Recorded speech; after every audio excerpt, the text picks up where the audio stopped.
Hello and welcome back to the Powering Thoughts podcast. So this is episode 5, and in this episode I want to talk about something that's always been in my mind, and I always find it something that I end up talking to so many people about, and that is the whole premise of doing the things that scare you. Now, anyone who knows me knows that I'm obsessed with this idea.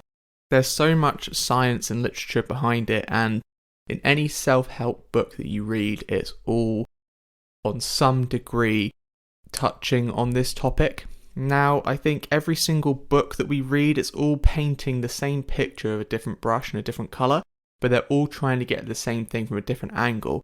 So in terms of that, I believe it's some form of universal truth that no matter what you believe, what you may think, what you may feel, this is something that we know, but we don't always quite know how to put the words to actually defining it. And so in this podcast, I kind of want to talk about my conception and my understanding of why we must do those things that scare us most. And that is how we ultimately become the person that we want to become and actually get the life that we want, whether that's material possessions, whether that's relationships, whether that's career success. I think all of it comes back to doing those things that scare you most, because that holds the key to everything. So, why am I so passionate about this idea? I think the best way I ever understood it was how Jordan Peterson approached the whole idea of the known and unknown world. Now, that comes from Joseph Campbell's A Hero's Journey. So, Jordan Peterson kind of rephrased it, recoined it as the world of chaos and order. And both of them are extensions of the exact same idea. So I'm going to explain these so you can sort of get a understanding of where I'm coming from when I apply my own stories, my own belief behind the importance of living in this way. So the whole idea is that in Taoism you have yin yang. So we will think it is yin and yang, but it's actually yin yang. The reason it's yin yang is because they are one and the same. They do not exist without the other, and part of one is always in the other. So yin yang is that circle that's got the black and the white teardrop shapes with the little circle heads inside each of them. So the whole premise of this is that within good there's always bad, and within bad is always good. So you can see that as in light and dark, or however you want to look at it. It's the whole idea that everything is in balance, everything is interconnected. There is no absolute, there's always some form of the other existing inside something else. So in terms of chaos and order in Jordan Peterson, how Jordan Peterson talks about it is that you've got order and chaos in the known and the unknown world. So if you're familiar with Lord of the Rings, it's probably one of the easiest ways to describe it is how the known world, or order in this case, is the Shire. So Bilbo and Frodo, they both reside in the Shire. It is home, it is safe, everything about that world is known.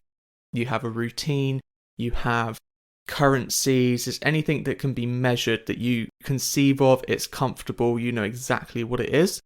And the unknown world and chaos would be outside of the Shire, it's that adventure. So in most stories, they all base off the hero's journey. So the hero starts in the known world where they understand everything in which how they currently live and how each day is supposed to unroll, but they just feel that there's something more that needs to happen. So what normally happens is they get some call to adventure, and that call to adventure is to tell them almost that they are not completely who they could be, and there is a possibility in going to go complete this journey that they could become everything that they could become. Now, this call to adventure can be different intensity in different stories. So, for instance, The Hobbit, Gandalf obviously comes to Bilbo and asks him to be a thief, and that they have to travel Middle-earth to a place where there is a mountain, and within it there is gold. So that is the reward. But in any story and in life, it's when you want to become something, or when you want to step out and to become more than you currently are, you have to leave the world in which you currently know and how you've defined that reality is constituted and made up. So for instance, Bilbo in this case, if he wants to become everything that he wants to become and get the reward of the gold, he's got to take this journey across Middle Earth to this mountain. And within this mountain, there's a dragon. And obviously the dragon has the capacity to destroy you, to kill you. Now, the reason that it is worth doing is because if you defeat this dragon, you get the reward. And how Jordan Peterson likes to talk about it is that if you always deny that call to adventure, that dragon grows and grows and grows, which means that it further gains the possibility of destroying you, which means that often you're more scared to ever actually just start because you're always concerned about the what ifs, that what if I'm safe right now? I know everything I need to know. If I step out, then again, I have the possibility of death or destruction. So again, in so many stories, they use this idea of the hero's journey. So in Star Wars, Luke's obviously on this planet and he gets the call to adventure, which is Obi-Wan. And going through this, he goes from his known world, which is being a farmhand, to end up becoming a Jedi Master. And the whole point is he goes on a journey to become everything he could become. And within it, he faces both the good and the bad. And that's how he ultimately evolves into everything that he could be through going through those trials that come with it.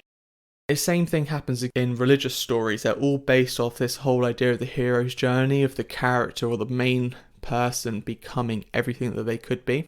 So in terms of like Buddhism, for instance, Siddhartha was born within a kingdom. And the king built these walls which he couldn't leave, and everything in it, there was always young people, there was always fruit, it was always perfect. You couldn't ever see poverty, death or disease or anything like this. So then one day he escapes the kingdom because he wants to see the outside world, and he sees an old person, he sees a dying person, he sees an ill person. And so that's kind of his first step into the unknown world, and often it's quite overwhelming because it goes beyond our perceptions. So then obviously what he does is eventually goes and sits under the tree and reaches enlightenment. He understands that his previous conceptions of the known world was incorrect. Yet, often when you take this journey and when you become what you could become, a lot of people tend to remain comfortable and always stay in the known world because it's what's safe. So it always becomes as part of the end of the journey of the return. And the point is that when you have this information, or you've gone through this journey, you've now got a wider peripheral of understanding of the entire makeup of the world and the reality in which exists. Now, to return back to where you once were in that known world, people who have never left it, it's quite difficult to be able to tell them that information, because either you are giving them their own call to adventure, which they might tend to deny, because obviously to accept what you have said, they've also got to accept that they've remained comfortable in who they are for so long. So the reason I'm talking about this whole chaos and order in this known and unknown world is the whole idea of the premise that as you go through life, that if you ever tend to feel depressed, I've always loved Jim Carrey's idea of depression, and he says it's deep rest. It's your body telling you that there is something that isn't right and that needs to change. Now, I've always worked on this premise, so whenever I've gotten depressed or down or things just aren't quite making sense, I look at it as in something within my immediate life needs to change, something needs to be realigned, something isn't quite right. Or Mel Robbins says it's the whole idea that you've become stuck or stagnated, you're no longer growing. And so that sort of sense of depression is sometimes almost a call to adventure. Sometimes it can be quite overt where an opportunity comes through, and sometimes it's quite overwhelming because you're like, gosh, I don't think I'm capable of that. And you get that imposter syndrome, and you try and think of alternatives to actually, well, if I do this, and this, then I'd be ready for that opportunity.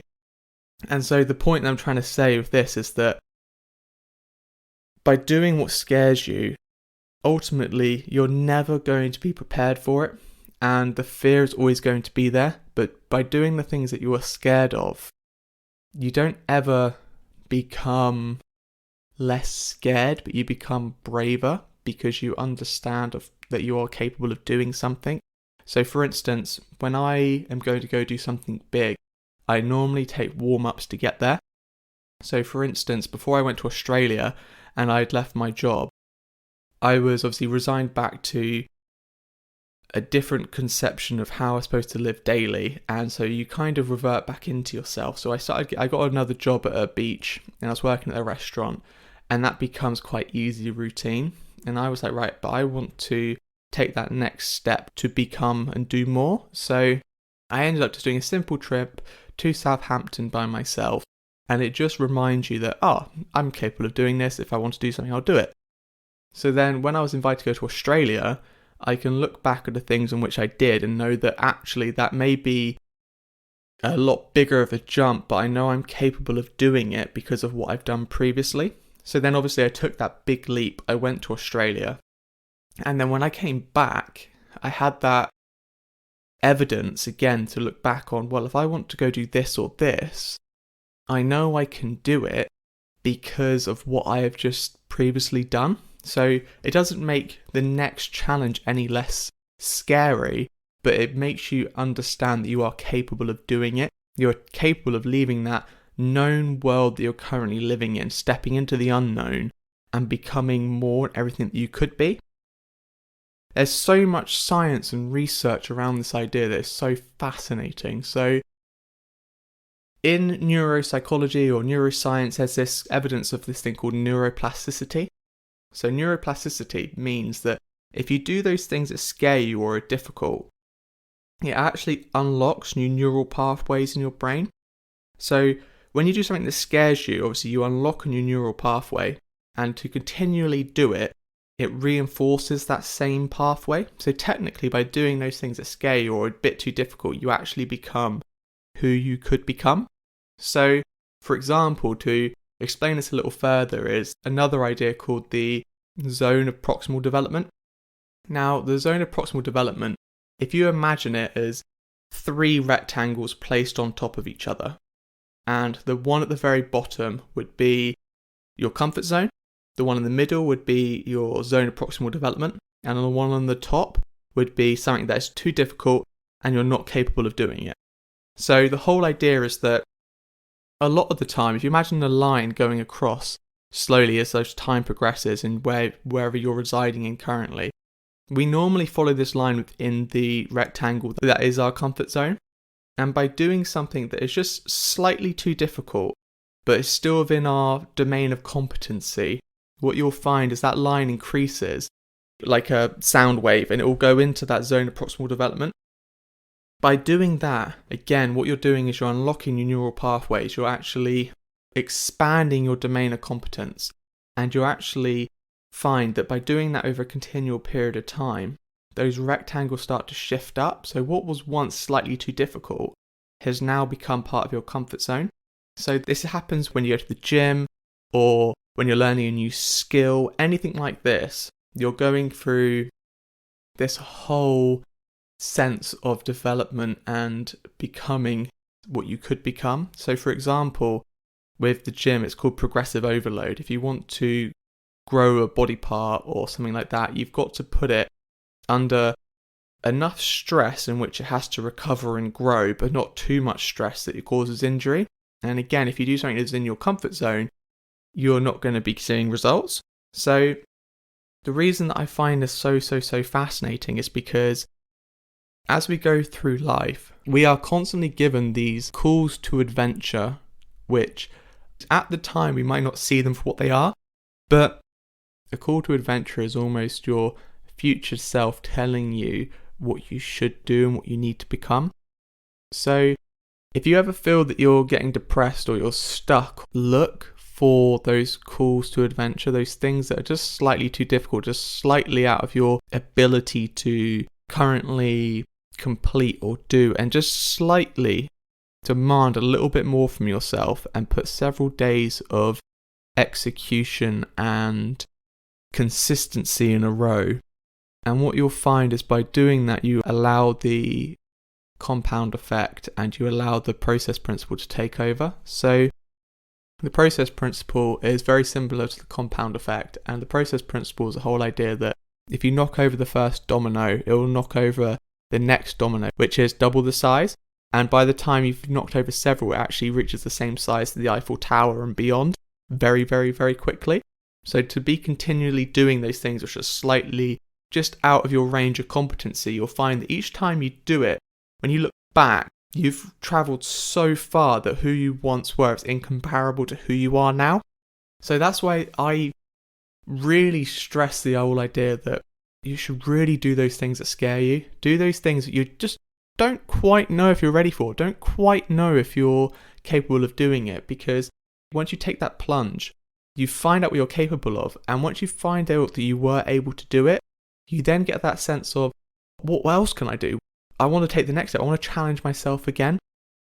And then by doing those things, what you'll find is the fear for each of those never decreases. So you're always going to walk into it with that sense of fear, but as soon as you do it, you realise, actually I can handle this and I'm capable.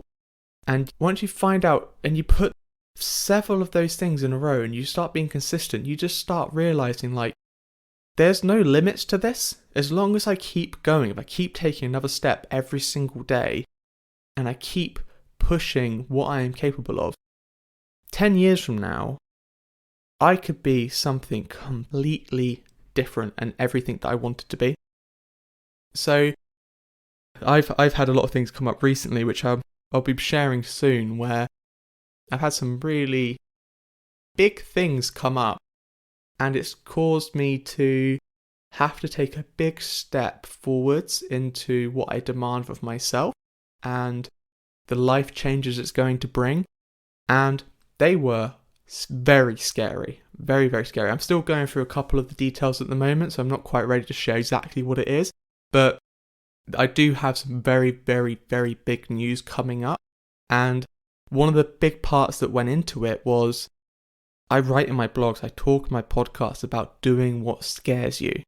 And if I don't take this opportunity, then I'm a hypocrite, because I'm telling everyone else to do it, but I'm not doing it myself.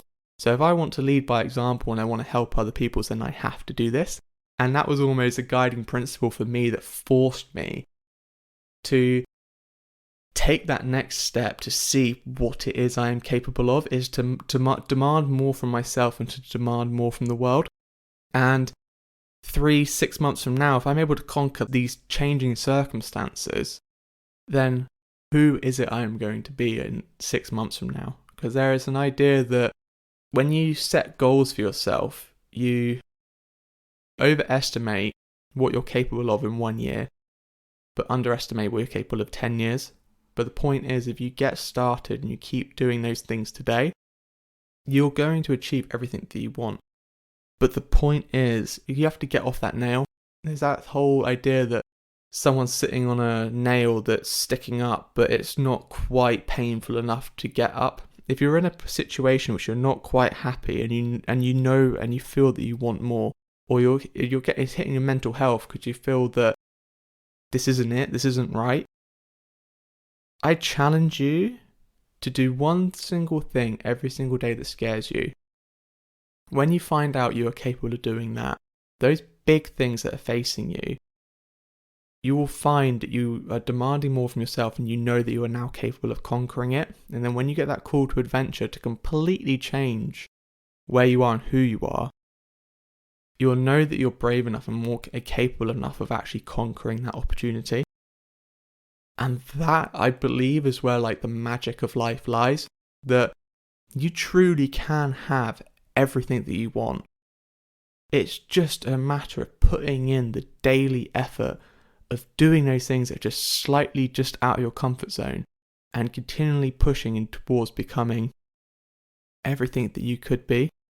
And truly, everything that you could be is more than you ever could have imagined, because when you set these goals, you're setting your goals on your current understanding and conception of what you're capable of.